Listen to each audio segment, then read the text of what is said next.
Voilà, alors laissez-moi vous parler un peu du film. Vous allez voir, si vous voyez le film, vous verrez une scène de 60 mètres de long. C'est filmé en relief, vous avez vraiment l'impression d'être sur scène avec eux par moment. Mais il y a une histoire. Il y a l'histoire d'un personnage qui s'appelle Trip, qui est un espèce d'assistant Roddy. Trip est envoyé en mission. Trip is on mission. Your assistant Roddy in the movie, and he has to go look for something, and he will live an incredible aventure. Il va vivre une aventure incroyable en allant chercher un camion perdu par Metallica dans une ville où il donne un concert. Je ne raconte rien du film. I'm not spoiling anything. I'm just trying to give you a clip. J'essaie de vous expliquer un tout petit peu ce qui se passe. Does he die? Question, does he die in the end? Question, does Trip die in the end? The way this character Trip, does it mean it's an initiation somewhere, the movie? Without giving it too much away, I mean, anything can happen in the end. Sans trop donner d'indices, tout peut arriver à la fin du film. Lars.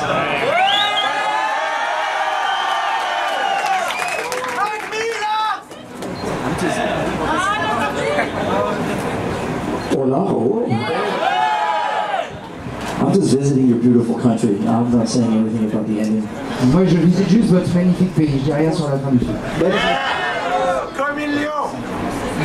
The fact that the character is called Trip means it's an initiation somewhere, and he's gonna go through because of your music, because of what it does to people. Do you think that? Well, I think the point is that there really is no point, you know, and I think that so often when you do these kind of projects, you have to sort of, you know, carve it out in stone and explain everything. I think, you know, the message of Metallica is that, you know, all our friends and our fans should figure out what they want Metallica to be for themselves. You know, James Hetfield's lyrics have always been very ambiguous, very open to interpretation. I don't think James wants to explain his lyrics. I certainly don't want to explain his lyrics, and I think that when Nimrod Antal wrote this great script and this story, the reason we picked it was because it fit Metallica so well, and that it is very ambiguous and it is very open to interpretation. So everybody's asking, what happens to Trip? What's in the bag? What's it's all supposed to mean? And I think every person that sees this movie should be able to walk away from this movie with their own version of what it is that happens. If I go to the Pompidou and see a great Dubuffet painting or a Pollock or something like that, I want to walk away from that experience making up, you know, my own version of what that painting means. I don't need Dubuffet or Pollock to tell me what it means, or a critic to tell me what it means. I want to figure it out for myself, and I think that's when art works the best, is when people can kind of relate to it in their own way, and I think that this movie is the ultimate in that. Il y a une dimension fantastique dans le film, je n'en dirai pas plus, et ça m'intéresse de savoir ce que nos amis aiment de la fantasy. Do you like fantasy? Kirk, I think you collect Frazetta paintings. Yes, Frank Frazetta, yeah. Frank Frazetta is one of my favorite artists. And I'm a big fan of horror films, fantastique films. I've been into them pretty much all my life. Have a huge collection of horror movie posters and artwork and movie props. And I just put out a book chronicling all this stuff called Too Much Horror Business. And yeah, you know, it's something I've been into for a long, long time, and I still am into it up to this very, very moment. Yeah. Oui, j'aime beaucoup Rosetta, c'est un artiste Frank Frazetta, qui est un artiste que j'aime énormément, et j'aime beaucoup. J'en possède beaucoup, et j'ai beaucoup d'affiches de films d'horreur, j'aime beaucoup les films fantastiques, c'est un milieu que j'ai toujours beaucoup apprécié. Lars, what is your position on fantasy? Do you like that, or are you more into art, modern art? Do you like science fiction, comics? I'm not as big of a science fiction fan as Kirk is. The things that I like are independent films. right? I like happy films. If you like the most depressing films that you could find, and you recommend to me. I like. Il faut traduire. Oui, j'aime les films indépendants, j'aime beaucoup de films, oui, comme des films très impressionnants et qu'il faut absolument tous que tu me recommandes les uns après les autres. Très déprimant. Très déprimant, ouais. Every time Kirk asks me for a film, I don't want to see that. It's too depressing. À chaque fois que Kirk me demande pour un film, il me dit je veux pas voir ça. That's great art. It's depressing. It should move you. So I like film, independent films, sort of darker. I'm not personally so much into horror, science fiction, and I like a lot of, as you know, we talked about a lot of painting, sort of post-war, abstract, modern painting, 45 to 65, mostly painting, not so much sculpture, painting that's... Are you still into Basquiat? I've always been to Basquiat and Dubuffet and Soulage and de Kooning and Pollock and Yorn and Appel and Twombly and Robert Ryman and Bryce Martin and people like that. Ça c'est un aspect peu connu de Lars Ulrich, le collectionneur. Monsieur? Maybe a stupid question, but why didn't you play the song Through the Never?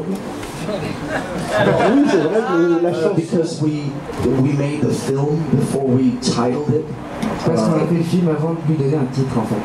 So we,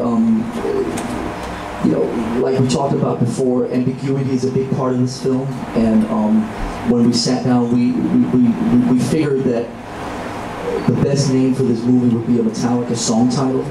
But most of the ones, a lot of the Metallica, they just didn't fit, and we tried to find something that was as open to interpretation, and I think we're hard pressed to find a more questionable and ambiguous title than Through the Never, because I don't know what it means, he doesn't know what it means, James Hetfield doesn't know what it means, and you don't know what it means, so it's the perfect title. There you go. Ce qui est très important pour nous chez Metallica, c'est... Monsieur, question? He was talking about your plans. The band is supposed to announce something today or tomorrow. Can we have an idea about what it is? Special announcement. It involves travel. Ça a quelque chose à voir avec un voyage. We're going into deep freeze. On va rentrer en congélation. Voilà, en hibernation. Voilà, le rêve de Kirk, c'est d'entrer en congélation, un peu comme Han Solo à la fin du deuxième Star Wars. Dans la carbonite. Yeah, I don't know. It's a good question. I was just texting. I was told it was going to be announced today, but what the fuck do I know? So I just texted our manager, and I think maybe it's been moved back a day or two. I'm doing my best here. On devait annoncer quelque chose aujourd'hui. J'ai envoyé des textos à mon manager. Je sais pas, peut-être que ça a été repoussé à un jour ou deux. Je fais ce que je peux. Je suis désolé. It's imminent. Ça arrive, vous inquiétez pas. Why did you study 3D? It's your choice or an advice?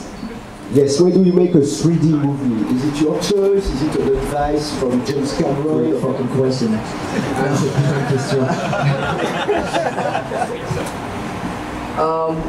The 3D that we're using this film is really more about immersion.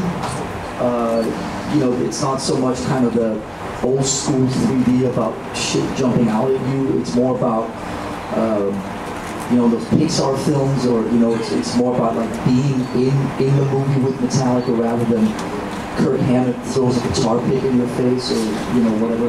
It's not that so much. It's I guess like Avatar to a degree. You feel like you're on stage with Metallica rather than watching Metallica. You're sort of in it. You're in the movie with Metallica. That's the 3D effect. So I believe the technical word for that is immersion. See, that's a big word. I look forward to seeing what this year is going to translate. Immersion. Immersion. Immersion. La 3D qu'on a utilisée dans le film, c'est pas la 3D classique à l'ancienne avec des choses qui vous arrivent dessus et qui essaient de créer la surprise. C'est plutôt une 3D d'immersion. L'idée d'utiliser la 3D était de mettre le public sur scène avec Metallica, à l'intérieur du monde de Metallica, plutôt que devant un écran à regarder Metallica. Great choice. So I think James Cameron was helping you for the 3D. He brought some special cameras to the set, no? Donc James Cameron vous a aidé à amener quelques caméras particulières sur le plateau. Yeah, what had happened was James Cameron invented some camera using the latest 3D technology, and our producer knew James Cameron and actually told him what we were trying to accomplish, and he just very freely said, "Oh, do you want to use this new technology I have and these new cameras that we've built?" We said, "Sure, no problem." And it was just an incredible stroke of generosity from his part, I mean, I have to say.